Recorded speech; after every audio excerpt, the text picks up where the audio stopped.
Baiklah, kita akan mulai saja acara KKG hari ini dengan beberapa susunan acara.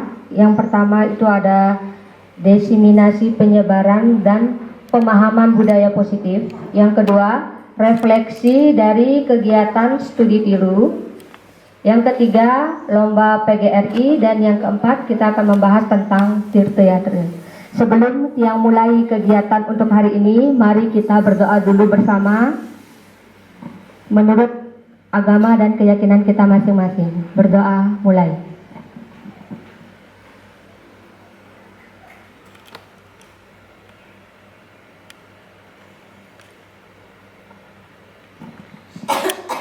Berdoa selesai.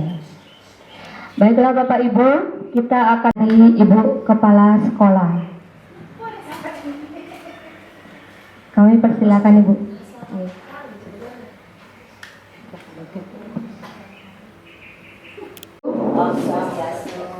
Selamat datang di TK kami, TK Santi Raksa Kumara, tempatnya di Desa Tulamben. Terima kasih kepada Ketua PKG yang sudah hadir pada hari ini. Terima kasih juga Ibu Ketua Ranting PGRI Kecamatan Kubu. Terima kasih juga Bu Ketua IGTKI Kecamatan Kubu dan teman-teman yang sudah bisa hadir pada hari ini.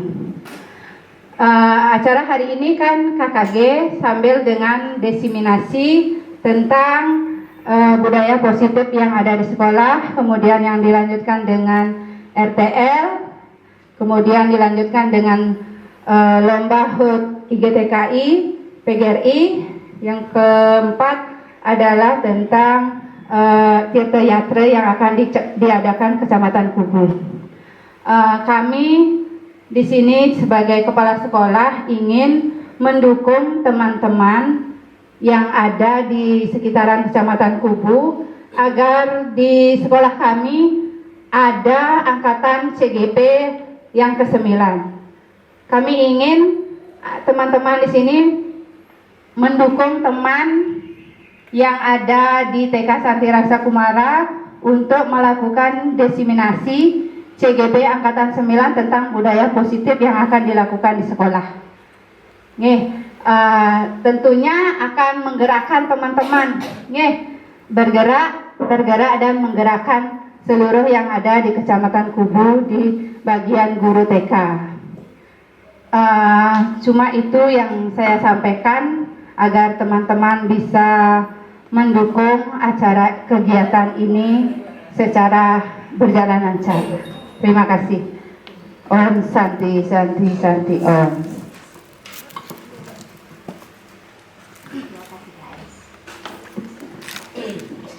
Ini suksema Ibu. Mungkin sambutan dari Bapak Ketua K3S. Kami persilakan.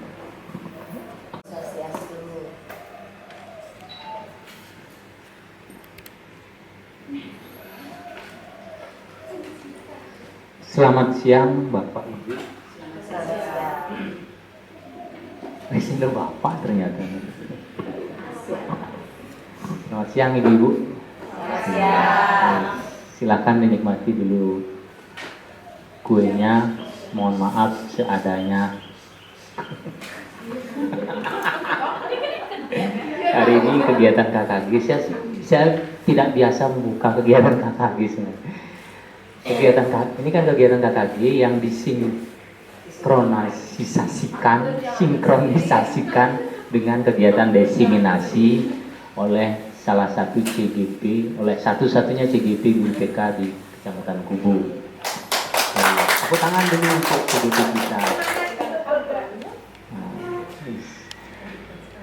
Seperti kata kepala sekolah tadi, saya berharap akan ada CGP baru di angkatan 11. Jadi besar harapan saya di antara kita ada yang mendaftar. Biasa kenyam-kenyam pasti kan daftarnya. Ada di sambil nunggu. Karena kira-kira kemungkinan CGP angkatan 11 adalah angkatan terakhir setelah itu saya ngaduin. Jadi kalau tidak sekarang, kapan lagi? Nah, jadi harapan saya Bu Ketut Tarni maju CGP, Bu Made Juwita maju, Ketut Subriasih maju. Ya. Nah, semua daftar kan. Kemudian selain diseminasi ada lomba. Saya daftarkan guru saya satu lomba mengajar, ya. Nanti entah siapa yang maju, saya punya 4 guru, salah satunya maju, saya daftarkan, ya. Kemudian berkaitan dengan tirteatre, nah, kira-kira kicu kan tirteatre? Kesini guru nah, itu kan saya yang punya usul, teman-teman. Mungkin selain ada yang saya mendukung saja, tapi saya berharap tidak bulan Desember awal karena saya repot. Kalaupun disepakati Desember awal, yang izin, saya tidak akan menghalangi menurut yang sing bidang ilu tambang. Kalau mau silahkan. Kalau nanti diharapkan Selamat siang kepada yang terhormat Bapak Ketua K3S, kepada yang terhormat Ibu Ketua IGTKI, kepada yang terhormat Ibu Ketua Ranting PGRI, dan kepada yang terhormat Ibu Kepala Sekolah TK Sandi Raksa Kumara yang juga kepala sekolah TK saya. Kemudian kepada yang terhormat kepada teman-teman dan kepala sekolah yang sudah hadir dalam kegiatan desiminasi yang disinkronkan dengan kegiatan KKG kali ini.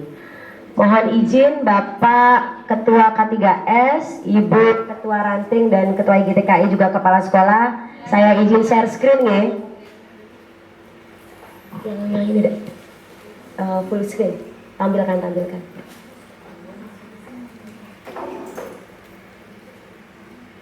Tampilkan layar penuh. Nah, sudah tampilkan. Nah, itu tampilkan bawah. Nah, saya nggak usah memperkenalkan diri ya Bu Ibu ya, kan udah pada kenal saya kan. Saya Yune Safita dari TK Sandi Raksa Kumara. Saya CGP Angkatan 9, satu-satunya guru TK. Sebenarnya saya ada rasa minder ikut CGP ini. Kenapa? Karena saya di jenjang paling bawah. Satu-satunya guru TK dari Kecamatan Kubu. Di Kecamatan Kubu ada 5 CGP, dari TK 1, dari SD 1, dari SMP 1, dari SMA 3. Jadi kita ada 6. Saya yang paling rendah jenjangnya dari tingkat TK. Dan saya harap seperti yang Ibu Kepala Sekolah saya bilang, seperti Bapak K3S saya bilang, ayo teman-teman maju jadi CGP Angkatan 11 biar saya ada temannya. Oke? Gimana, ada suaranya oke? Enggak. saya jadi grogi kalau ada yang jawab ini. Di sini santai aja Ibu-ibu ya. Saya di sini bukan sebagai narasumber. Di sini saya cuma menyampaikan pemahaman dan penerapan, juga pengalaman saya menerapkan budaya positif di sekolah saya. Ini juga termasuk adalah tugas CGP saya di modul 1.4 tentang budaya positif. Nah, sekarang saya bacakan atau Bapak Ibu baca sendiri? Saya bacakan. Nah, tujuan pendidikan menurut Ki Hajar Dewantara adalah menuntun segala kodrat yang ada pada anak agar mereka dapat mencapai keselamatan dan kebahagiaan setinggi-tingginya. Oleh sebab itu, pendidik hanya dapat menuntun tumbuh atau hidupnya kekuatan kodrat yang ada pada anak-anak.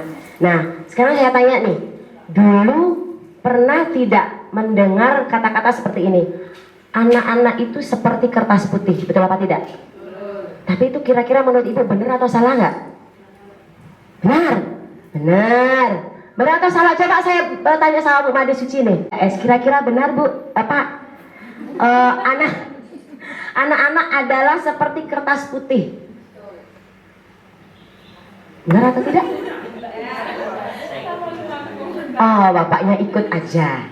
Jadi kalau dulu memang ada kata-kata seperti itu sering saya dengar. Tapi setelah saya belajar dari CGP ini, saya banyak sekali mengambil ilmu. Bukan saya gaya-gayaan untuk ikut CGP, enggak. Cuman saya ingin ingin belajar apa sih ilmu yang diterapkan di CGP itu kok ilmunya kok sangat tinggi sekali sih, lagi kekinian kan waktu itu. Nah, menurut saya, tapi memang sih bukan menurut saya, menurut Ki Hajar Dewantara, anak-anak itu bukan seperti kertas putih, kita bisa mencoret mencoret-coretnya sesuka kita, bukan. Tapi anak-anak lahir itu sudah memiliki kodrat masing-masing. Misalnya sudah memiliki bakatnya masing-masing. Misalnya di kelas saya bakatnya dia di seni. Nah, kita sebagai pendidik tidak boleh mengarahkan dia harus bisa menulis. Tapi kita tuntun dia sesuai dengan bakat dan minatnya. Setuju? Betul apa betul? Betul apa betul? Betul. Jadi setuju atau tidak dengan anak-anak itu seperti kertas putih yang kosong? Sekarang setuju atau tidak? Kenapa? Setuju atau tidak? Tidak. Berarti sudah mengerti, sudah paham tentang anak-anak, sudah mempunyai kodratnya masing-masing. Kita sebagai guru hanya menuntunnya sesuai dengan kodrat alam dan kodrat zaman. Kira-kira kodrat alam itu seperti apa? Ada yang tahu? Ada yang bisa nggak? Kita di sini sharing, saya bukan guru di sini ya. Kita berteman. Saya hanya berbagi sedikit ilmu dari CGP. Ada yang tahu kodrat alam itu seperti apa? Kodrat alam misalnya, kita di daerah pantai. Di Kubu ini kan terkenal dengan pantainya. Nah, paling tidak kita pernah mengajak anak-anak belajar tentang keadaan lingkungan sekitar pantai. Misalnya saya nih, dekat sama pantai iya, dekat sama tempat wisata juga iya. Saya juga paling tidak mengajak anak-anak ke lingkungan pariwisata di daerah Tulamben. Itu yang sudah saya lakukan di sekolah. Kemudian sesuai dengan kodrat zaman. Nah, ini dia yang benar-benar dilema kita sebagai guru, apalagi sebagai orang tua. Kira-kira apa Ibu? Ada yang tahu nggak? Kodrat zaman. Bulu hasil kenyam-kenyam coba. Tahu? Pasti tahu. Bulu hasil kan sudah ini. PODHI-nya kan juga menyinggung ini ya. Pasti menyinggung ini dikit. KHD pasti disinggung di pendidikan HI-nya. Kalau menurut Bulu Hasri gimana? Kodrat zaman, menuntun anak sesuai dengan kodrat zaman. Silakan pakai mic dulu. Ya?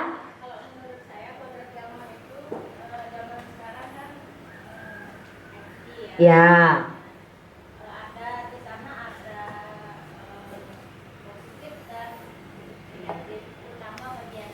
Betul.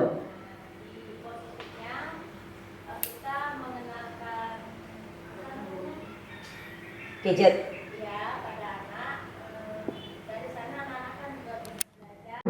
Mereka bilang proyektor itu adalah TV yang besar. Kita mau ngapain Bu Guru? Nonton? Iya.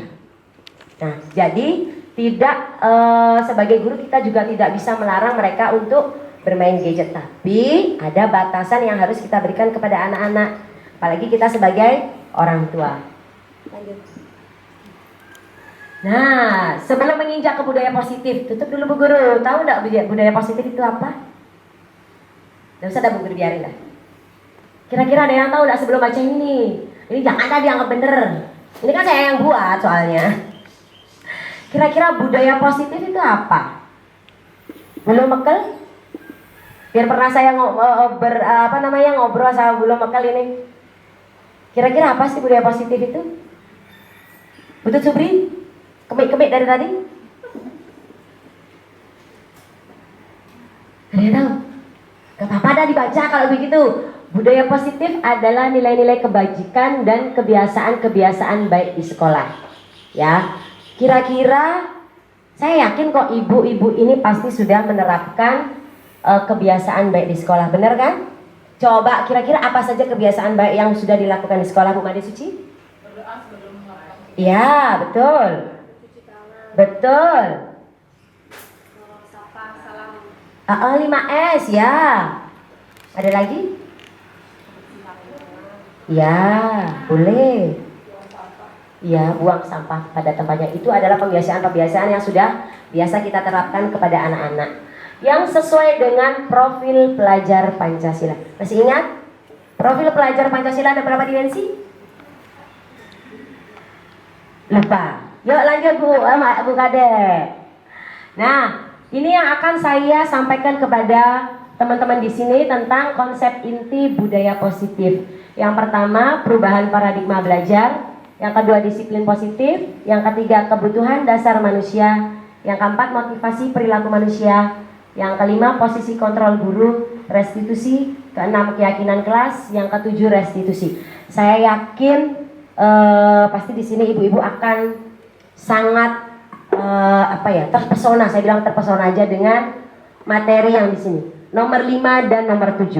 Nanti kita akan praktekkan, oke? Ini materinya padat ibu-ibu, jadi mungkin sampai jam 1. Nah, saya bercanda.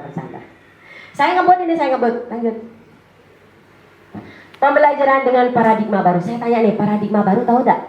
Kan tahun 2020 berapa tuh ya, setelah corona itu kan Mas Menteri sedang menggadang-gadang tentang pembelajaran paradigma baru atau pembelajaran berdiferensiasi. Ada yang tahu nggak di sini pembelajaran paradigma baru itu seperti apa sih? Pembelajaran berdiferensiasi kan pasti sudah tidak asing kan? Pembelajaran berdiferensiasi itu pasti nggak asing kata-kata ini bagi ibu guru ya. Ada yang tahu? Ada yang bisa bantu saya? Bu Desa?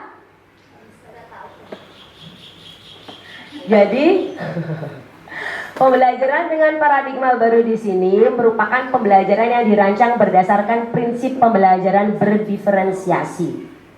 Pembelajaran berdiferensiasi itu apa sih? Pak Kepala, tolong bantu saya.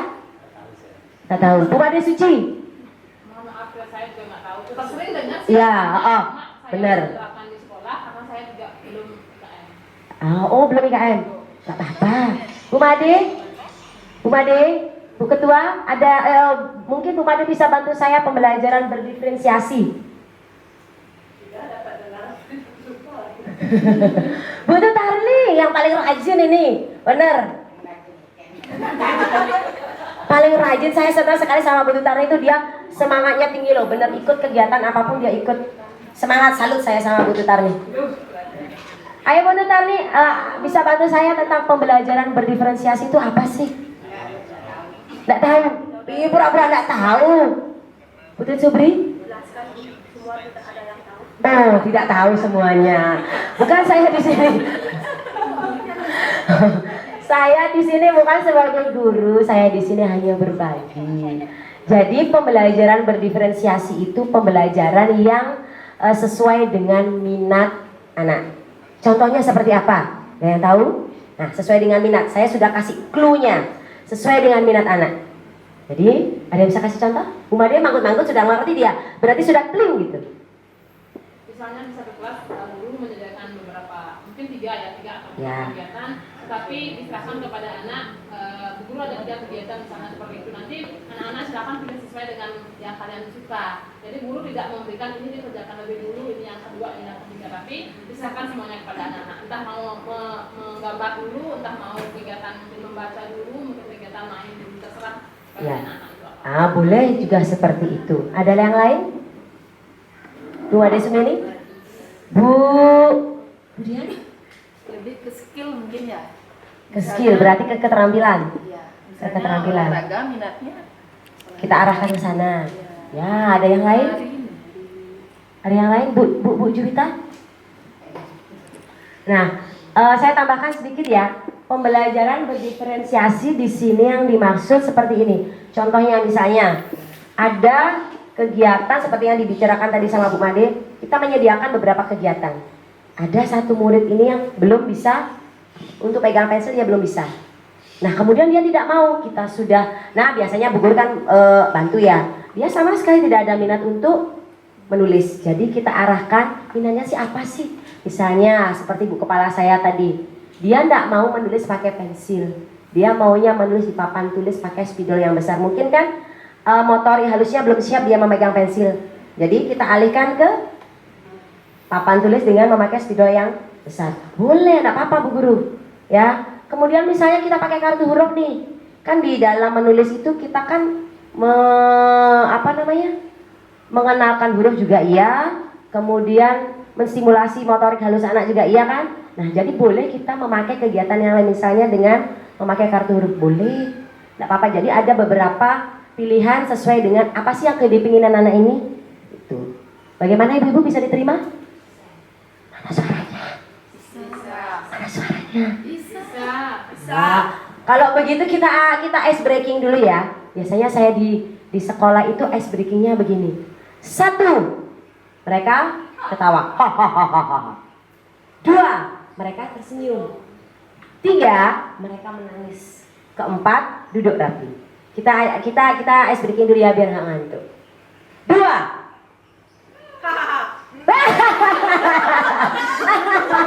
Konsentrasi.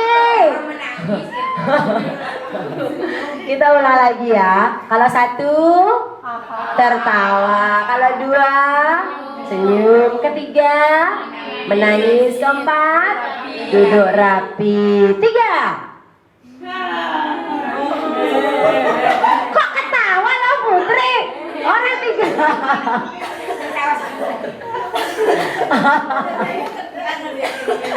1 2 4. Menurut saya pinter-pinter sekarang. Kita lanjut ke tali ya biar nggak ngantuk. Kemudian yang terakhir, sehingga peserta didik belajar sesuai dengan kebutuhan dan minatnya berdasarkan tahap perkembangan untuk mewujudkan profil pelajar Pancasila. Nah, ada berapa profil pelajar Pancasila dimensinya? Itu sudah ada contekan. Ada 6. Sudah P5-nya sudah ada yang ini enggak? Udah ada yang melaksanakannya enggak? Saya dengar TK Negeri udah ya? Ya hari ini ya? Ya hari ini ya. Nah, nanti kita rencananya di bulan Januari kita mau studi tiru di TK Negeri Pembina. TK Negeri Batu Ringgit. Kita ambil di kecamatan dulu ya. Ya, setuju Pak Kepala? Saya minta izin Pak Kepala. Ya bulan Januari kan masih lama. Pak Kepala, saya mohon izin ya untuk studi tiru di sana. Sangat boleh. Terima kasih. Lanjut Bu Kadek. Nah, sekarang saya ajak bermain. Kegiatan cobalah buka. Anda adalah A. Tugas Anda adalah mengepalkan salah satu tangan Anda. Coba Anda bayangkan bahwa Anda menyimpan sesuatu yang sangat berharga di kepalan tangan Anda. Anda perlu menjaga benda tersebut sekuat tenaga karena begitu pentingnya untuk hidup Anda. Tugas B, mencoba segala cara untuk membuka kepalan tangan si A. B, boleh membujuk, menghardik, mengintimidasi, memarahi, menggoda, menggelitik, bahkan menawari Anda uang. Apakah Anda bersedia membuka kepalan tangan? Coba sekarang di sampingnya diajak bermain. Ada A, ada B. Ayo. Ayo, sudah? Sudah siap ya? Sekarang coba yang B itu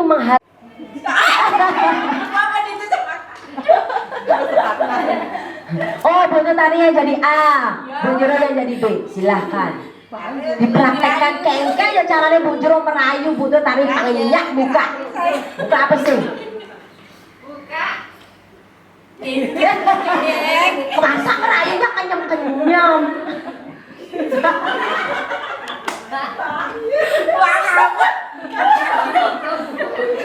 Magiging roti, tignan mo na yung roti. Asin, wala asin. Ya, terima kasih buat dari sahabat. Terima kasih. Tepuk tangan dong. Saya sampai ketawa. Nah, Sekarang coba saya tanya ini sama Bu Tutarni. Kenapa Bu Tutarni tidak mau membuka kepalan tangannya? Karena hak saya atau benda yang saya miliki tidak bisa dan tidak boleh diambil oleh orang lain. Betul sekali. Bu Jero, apa namanya? Apa keinginan Bu Jero untuk membuka? Apa yang ada di niatnya Bu Jero untuk membuka kepalan tangan Bu Tutarni? Oh, ingin merasakan apa yang dimiliki sama Bu Tutarni. Apakah Bu Jero tahu apa yang ada di dalam kepalan Bu Tutarni? Nanti bro, gimana? Yang penting kepo katanya Bu Juan. Kepo saya Bu Guru. Ya betul, karena rasa ingin tahu. Iya, jadi keyakinan yang ada pada diri kita itu harus tetap dijaga. Betul itu, sama dengan keyakinan yang ada di kelas yang biasanya kita biasanya belum keyakinan kelas ya, kesepakatan kelas yang sudah dilakukan oleh ibu guru di kelas. Lanjut. Miskonsepsi tentang teori kontrol Dr. William Glasser. Miskonsepsi? Tahu nggak? Miskonsepsi. Kok nggak tahu terus? Tahu gitu apa? Biar saya nggak lama-lama jelasinnya. Miskonsepsi itu bertentangan. Yang pertama, ilusi guru bisa mengontrol murid. Benar atau tidak? Benar atau tidak? Saya tanya, nggak ada yang jawab. Ngantuk apa gimana? Nggak tahu. Benar nggak ilusi guru itu bisa mengontrol murid? Benar atau salah? Benar. Kok Budian aja yang jawab? Pade, gimana? Benar atau salah yang nomor 1? Kengken lo. Kengken lo. Ilusi guru bisa mengontrol murid. Benar atau salah? Gak tahu. Pas. Yang kedua, ilusi bahwa semua penguatan positif efektif dan bermanfaat. Benar atau salah? Efektif dan bermanfaat. Benar atau salah?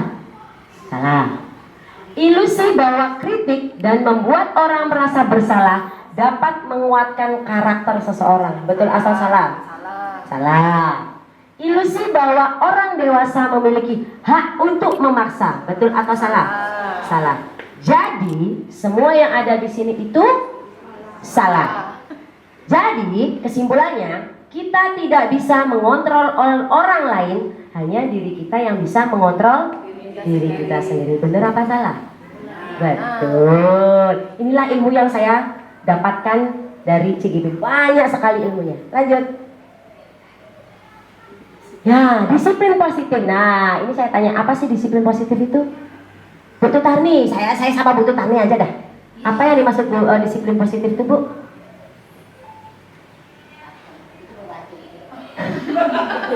Jangan lagi dibaca ini. Biar belajar membaca. Disiplin adalah belajar. Dan disiplin merupakan salah satu penerapan disiplin yang bertujuan untuk menumbuhkan kesadaran kepada peserta didik tanpa adanya imbalan dan hukuman. Saya tanya nih guru TK, biasanya ngasih hukuman apa sama murid? Ya. Benar, ada Pak Kepala loh. Kalau saya jujur saya memberikan hukuman, tapi bukan namanya hukuman kalau saya.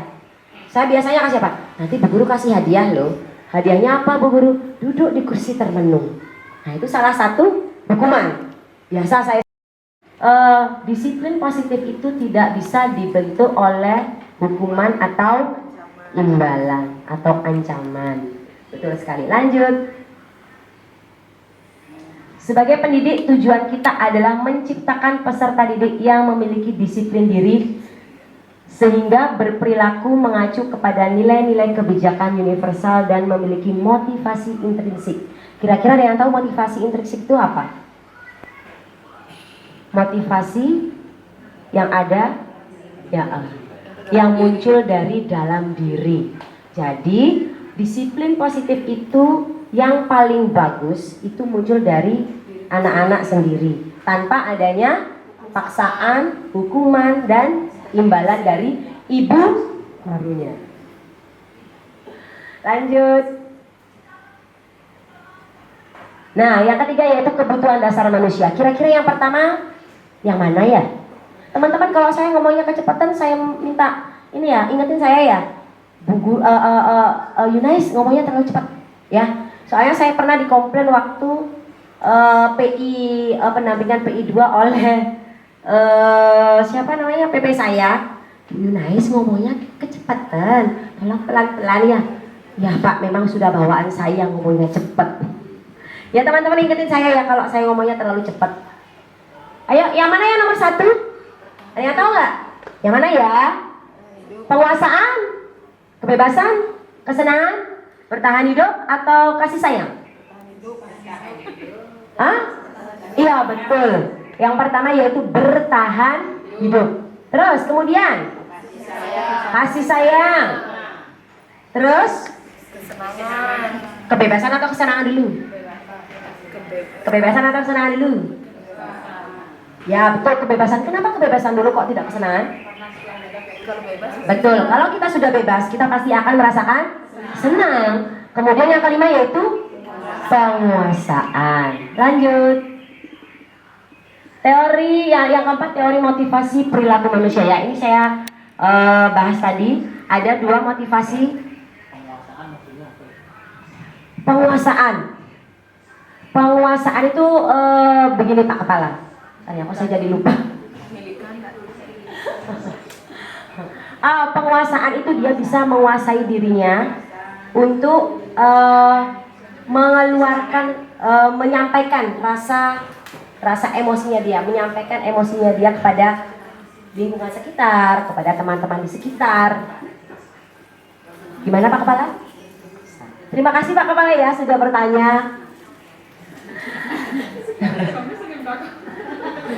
Teori motivasi perilaku manusia itu ada 2, yaitu motivasi ekstrinsik dan intrinsik. Ekstrinsik yang mempengaruhi ada 2. Untuk menghindari ketidaknyamanan hukuman ya. Tadi kan sudah saya singgung, adanya hukuman dan adanya sogokan. Ya, betul. Adanya imbalan. Kira-kira seperti apa ini? Contohnya yang ini, menghindari ketidaknyamanan akan hukuman. Ada yang bisa kasih saya contoh nggak? Ma Erna, ayo bisa kasih saya contoh ketidaknyamanan hukuman. Misalnya kegiatan di sekolah nih, kegiatan di sekolah.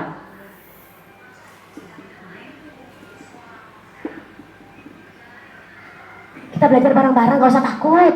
Saya nggak serem kok, udah jinak saya. Gak usah takut sama saya. Pengalaman saya, kalau tidak melakukan hukuman mungkin anak-anak tidak mau mengikuti aturan di sekolah. Betul. Nggak masuk sekolah. Pengalaman saya di sekolah sih pakai spidol, pakai kumis. Siapa yang tidak mau nurut nanti ibu kasih kumis.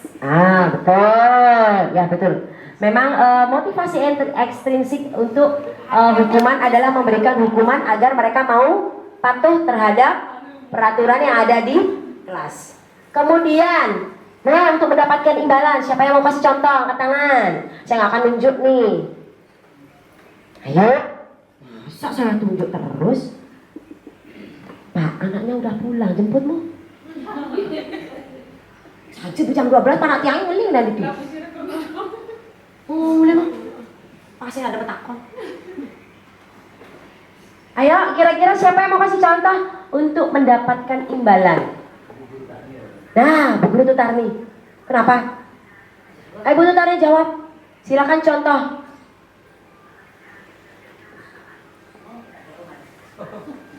Motivasi ekstrinsik untuk mendapatkan imbalan itu biasanya anak-anak termotivasi untuk melakukan sesuatu agar mendapat pujian, mendapat hadiah dan sebagainya dari orang. Bukan tidak murni benar-benar ingin melaksanakan sesuatu dengan disiplin.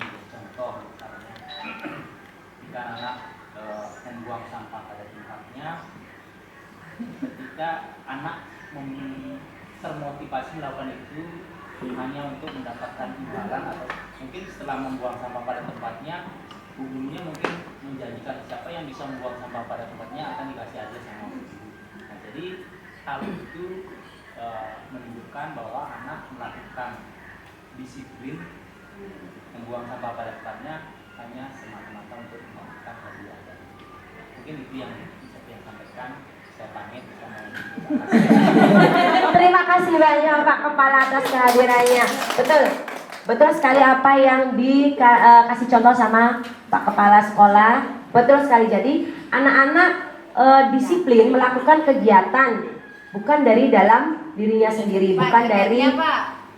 bukan dari hati nuraninya sendiri untuk melakukan kebiasaan baik itu, namun dia melihat adanya imbalan yang diberikan oleh ibu guru. Nah, kemudian salah satu motivasi intrinsik yaitu untuk menghargai diri sendiri. Saya akan menjadi orang seperti apa jika saya melakukannya? Saya akan jadi apa sih kalau saya buang sampah di tempatnya? Saya mau jadi apa sih kalau saya dengerin bu guru? Betul nggak? Betul nggak?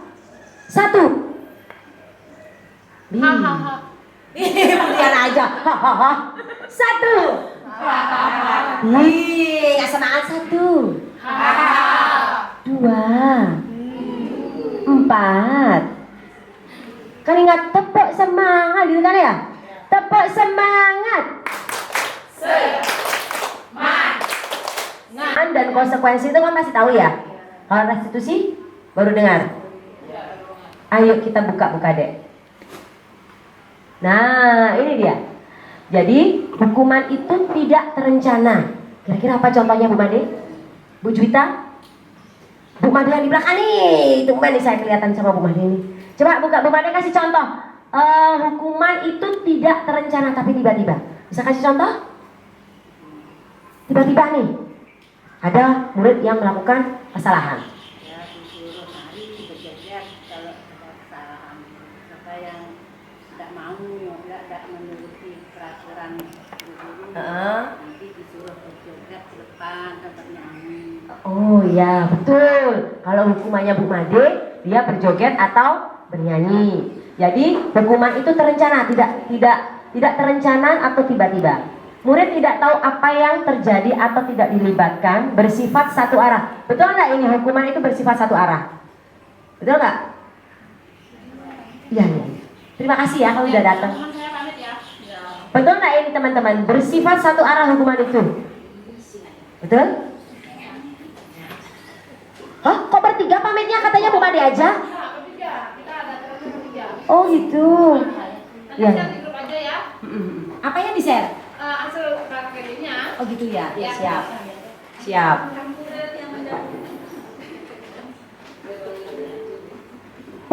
Hai.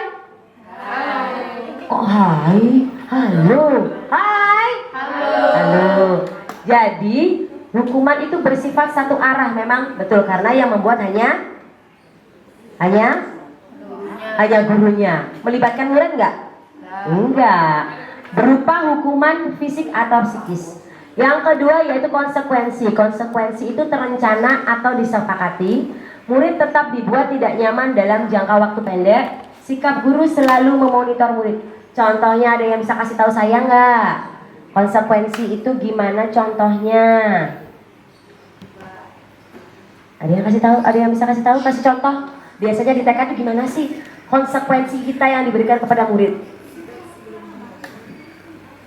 Pasti semua sudah terbiasa melakukan seperti ini. Saya yakin itu kalau guru TK kan nggak mungkin kita berikan hukuman, ya. Kalau konsekuensi, misalnya saya kasih contoh, ada murid yang mengambil kertas kemudian dipakai bola, dilempar-lempar ke temannya. Terus konsekuensinya adalah apa? Apa konsekuensinya? Ada yang bisa jawab? Butuh tarik? Saya dikejipin begini. Dikejipin saya sama Bu Tarik. Jadi konsekuensinya adalah anak yang membuat atau melempar bola itu tadi mengambil kertas itu tadi kemudian dibuang ke tempat sampah. Itu namanya konsekuensi. Misalnya ada lagi yang menumpahkan air. Nah, itu airnya tumpah. Kalau airnya tumpah diapakan? Dipel, Bu Guru.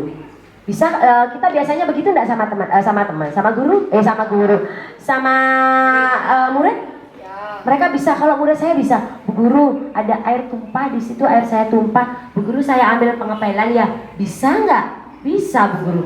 Dia ngepel sendiri. Jadi kita menanamkan konsekuensi yang diambil dari murid tadi. Dia merasa bertanggung jawab, merasa bersalah. Kemudian restitusi. Proses menciptakan kondisi bagi murid untuk memperbaiki kesalahan. Proses kolaborasi yang mengajarkan murid untuk mencari solusi sendiri. Nah, ada yang pernah melakukan restitusi nggak? Contohnya apa sih restitusi itu? Pernah kok, pasti Bu Guru pasti pernah melakukan restitusi, tapi mungkin bahasanya baru tahu sekarang. Ya, jadi restitusi itu misalnya ada 2 murid yang bertengkar. Kemudian kita menenangkan dulu nih, kita minta sama mereka berdua, kalau misalnya bertengkar rebutan mainan, kalau rebutan mainan itu boleh atau tidak? Itu perbuatan yang baik atau tidak? Perbuatan yang tidak baik. Terus kalau sudah tahu perbuatan itu tidak baik, apa yang harus dilakukan? Nah, pernah nggak melakukan seperti itu? Nah, cuman bahasanya kita nggak tahu ya, itu namanya restitusi. Jadi tanpa sengaja kita sudah melakukan restitusi kepada anak. Lanjut. Nah, yang kelima nih, ini seru. Posisi kontrol guru, restitusi ada 5 posisi kontrol guru. Di sini guru sebagai penghukum, guru sebagai pembuat merasa bersalah, guru sebagai teman, guru sebagai pemantau, guru sebagai manajer. Lanjut. Contoh 5 penerapan posisi kontrol guru di sekolah. Kasusnya ini. Ini kebetulan saya buat sendiri PPT-nya ini. Kasusnya yaitu bercanda saat kegiatan bercerita. Ibu guru sering nggak melakukan kegiatan bercerita? Nih, kursi termenung. Kursi termenung. Jadi saya memberikan hadiah kepada mereka yang bercanda saat bercerita. Kemudian pembuat merasa bersalah. Posisi guru pembuat merasa bersalah. Nah, ini kata-katanya. Sudah berapa kali sih Bu Guru harus ngingetin Bagus? Kenapa Bagus selalu bercanda dan bikin Bu Guru sedih? Nah, berarti kan kita merasa membuat murid itu selalu merasa bersalah.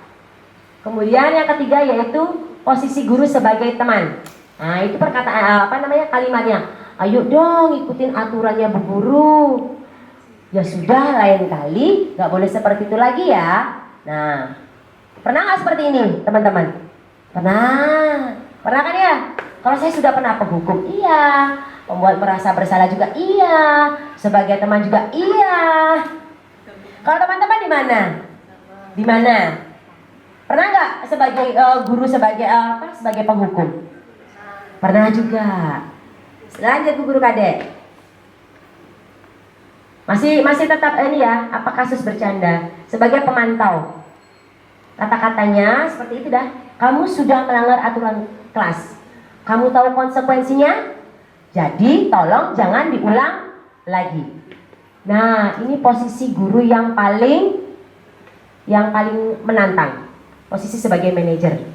Apa kamu tahu kesalahanmu? Kira-kira kamu bisa nggak memperbaikinya?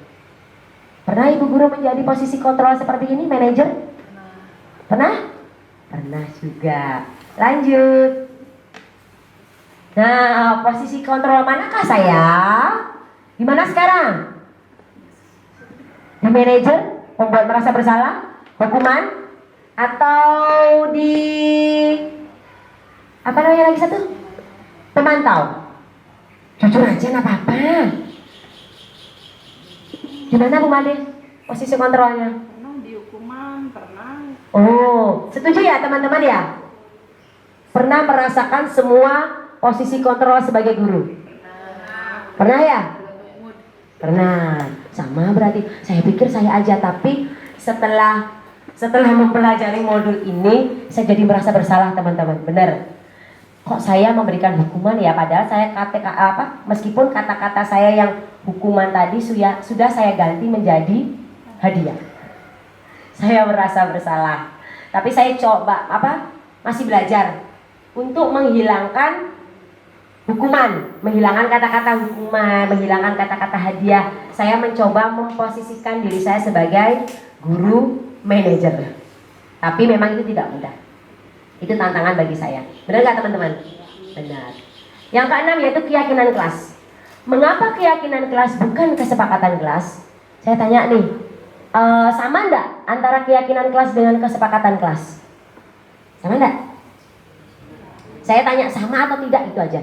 Bu guru desa kayak gimana? Beda. Beda atau sama? Beda. Sama atau beda? Beda. Yuk kita buka Bu Guru Kade. Pembentukan keyakinan kelas. Jadi kesepakatan kelas dan keyakinan kelas itu tidak jauh beda. Keyakinan dan kesepakatan kelas itu dibuat bersama-sama dengan murid. Kesepakatan bersama dengan kata-kata yang positif.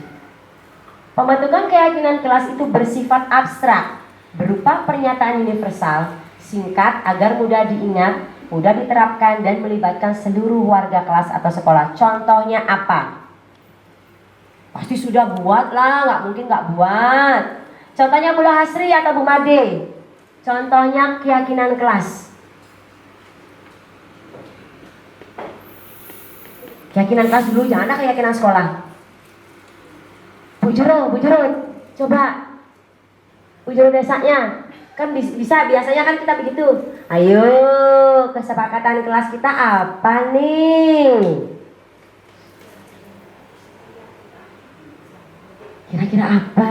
Pasti teman-teman sudah melakukan, cuman bahasa yang saya pakai dengan keyakinan kelas ini mungkin bagi teman-teman itu asing. Sebenarnya sudah diterapkan oleh teman-teman. Mengeluarkan tidak bisa katanya Bu Made. Mengutarakannya nggak bisa. Ya, biasanya kita kan bilang kesepakatan ya. Ya, betul. Contoh restitusi dialog yang dijalankan oleh guru agar dapat menghasilkan peserta didik yang mandiri dan bertanggung jawab dalam menghadapi masalah dan mencari solusi. Lanjut, pernah melakukannya enggak? Yang pertama kira-kira yang mana? Ataukah yang ini, ataukah ini, ataukah ini? Yang mana kira-kira? Gak ada yang salah kok, saya juga gak menyalahkan, saya juga gak marahin. Kira-kira yang mana? Menanyakan keyakinan? Yang mana? Coba angkat tangan keyakinan kelas kita. Ayo. Keyakinan kelas kita yang mau menjawab, yang mau menanyakan, yang mau bertanya silakan angkat tangan. Ayo keyakinan kelas kita. Kok diam ini ngantuk apa gimana? Saya bingung jadinya. Saru nih Bu Guru nih makejang. Kia bener orang aja berkepala kiap. Jam-jam parah. Ayo, ada yang tahu enggak? Ya udah saya jawab sendiri. Yang pertama yaitu menstabilkan identitas. Yang kedua memvalidasi tindakan yang salah. Yang ketiga menanyakan keyakinan. Lanjut. Nah, menstabilkan identitas berdasarkan prinsip membuat kesalahan adalah bagian dari proses belajar. Salah itu biasa ya Bu Guru ya? Bener gak? Iya, gak apa-apa. Kalau saya salah juga saya minta maaf, wajar. Saya sebagai manusia itu punya kelebihan dan kekurangan. Jadi kalau saya punya kekurangan, saya mohon maaf. Tolong dilengkapi kesalahan saya, kekurangan saya. Kalau saya punya kelebihan, ayo kita berbagi.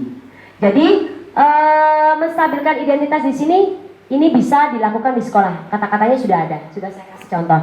Berbuat salah itu wajar. Tidak ada manusia yang sempurna kok. Tapi apakah kita cocok ya teman-teman ngomong begini nih sama anak-anak? Tidak ada manusia yang sempurna. Kayaknya anak-anak gak bakalan ngerti ya.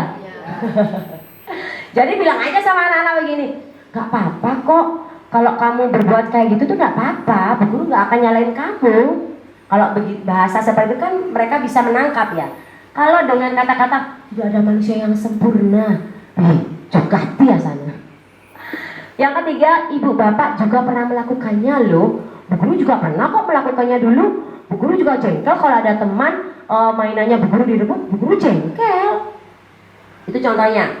Tidak mau mencari siapa yang salah, siapa yang benar. Kamu berhak merasa, begitu misalnya marah, kamu berhak kok marah. Tidak apa-apa, marah itu wajar. Bisa dimengerti sampai di sini bu guru? Nah, misalnya ada satu kasus, ini dulu yang kita lakukan. Yang kedua, lanjut. Validasi tindakan yang salah.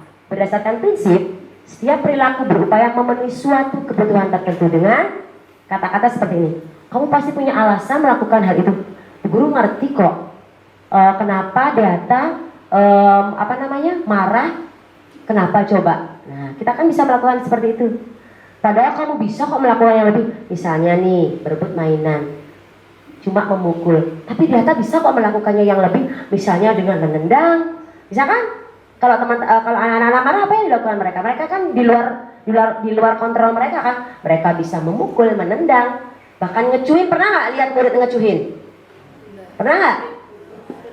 Ya, pernah kan? Iya, murid saya di sini ada yang langsung ke dia jengkel, dikecuhin temannya.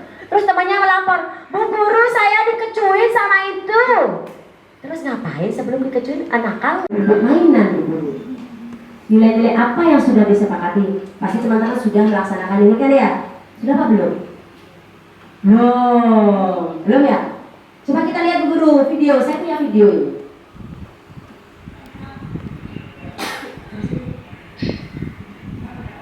Nah, ini kasus pertama saya. Yuk.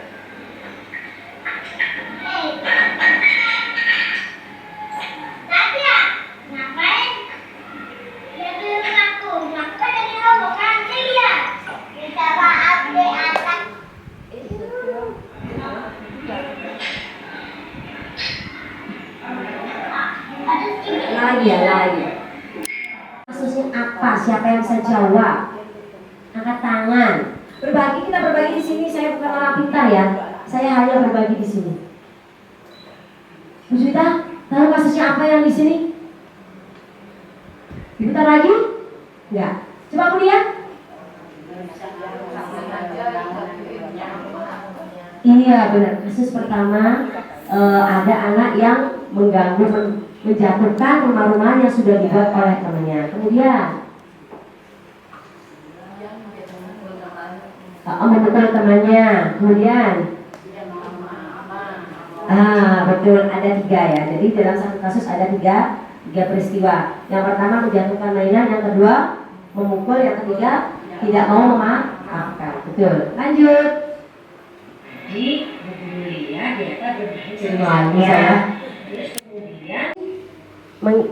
Mengvalid apa namanya? Yang pertama? Coba yang pertama deh. Segitiga restitusinya. Nah, apakah saya menstabilkan identitas dulu? Urut apa enggak? Urut atau enggak kira-kira? Urut atau enggak? Urut enggak? Urut? Benar.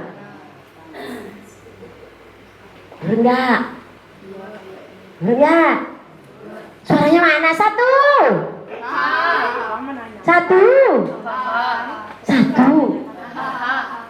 Sing ada. Satu. Nah, baru sadar. Jadi betul lagi. 2, 3, 4. Nah, jadi segitiga restitusi yang saya lakukan tadi itu tidak runut. Jadi boleh tidak melakukan, maksudnya boleh tidak urut boleh. Misalnya saya ambil yang pertama tadi apa? Validasi tindakan dulu ya. Kemudian baru menstabilkan identitas, baru menanyakan boleh tidak runut yang kita lakukan. Boleh. Tapi yang penting nanti yang ada ketiga ini harus ada. Lanjut. Kasus 2. Ya, ternyata bermain sama Satya. Oh, 1. Kita sudah sampai penutup akhirnya. Ini waktu yang saya tunggu-tunggu. Jadi penutup terakhir ya, dalam penerapan program disiplin positif ini Hendaknya guru memiliki standar kepribadian, profesional dan sosial di mana guru mampu merefleksi dirinya di mana saat ini, di mana posisi kontrol saat ini. Kira-kira di mana? Tadi kan sudah tahu. Kira-kira di mana? Sekarang saya mau refleksi dulu nih sebelum saya tutup ya. Siapa yang mau merefleksi? Coba maju ke depan. Iya refleksi. Biasa kalau setiap ada kegiatan saya mau ada refleksi. Nyambung nggak nih? Bukan berarti saya di sini guru ya. Kita belajar untuk biasakan menjadi apa? Di setiap kegiatan pembelajaran dalam satu hari itu kita mengajak anak-anak untuk refleksi. Yuk, siapa? Bu Guru ketut? Oh, perangkat Bu Guru ketut tuh, Bang.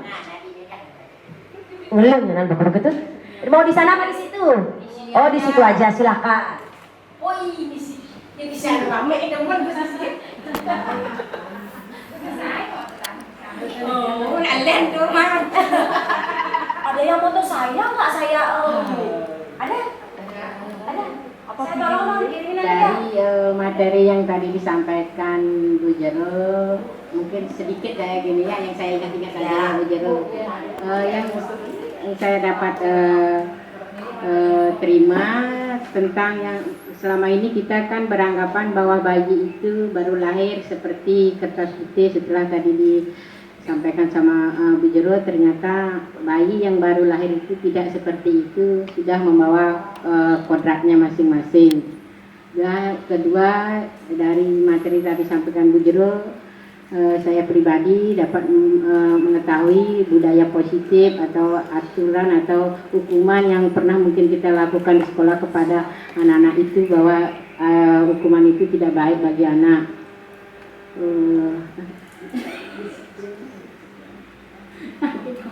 Oh gitu malu. Udah mau menambahkan? Tidak. Ya betul sekali. Terima kasih untuk refleksinya dari Bu Guru Ketutani. Berarti ada sedikit yang nyantol ya Bu Guru ya? Sedikit atau banyak teman-teman yang nyantol? Diganti kalau dengan keyakinan kelas itu pakai kata-kata yang positif. Misalnya buka sepatu sebelum masuk kelas. Tidak memukul teman. Kira-kira enaknya diganti apa? Saling menyayangi. Kemudian tidak berebut main. Di sini berbagi ya teman-teman ya. Saya bukan orang pintar, saya hanya melaksanakan tugas saya sebagai CGP. Tugas CGP modul TT4 itu tentang desiminasi. Jadi saya harus mendesiminasikan, menyampaikan kepada teman-teman tentang budaya positif di sekolah. Sekian dari saya akhiri dengan Om Santi Om. Terima kasih banyak teman-teman ya.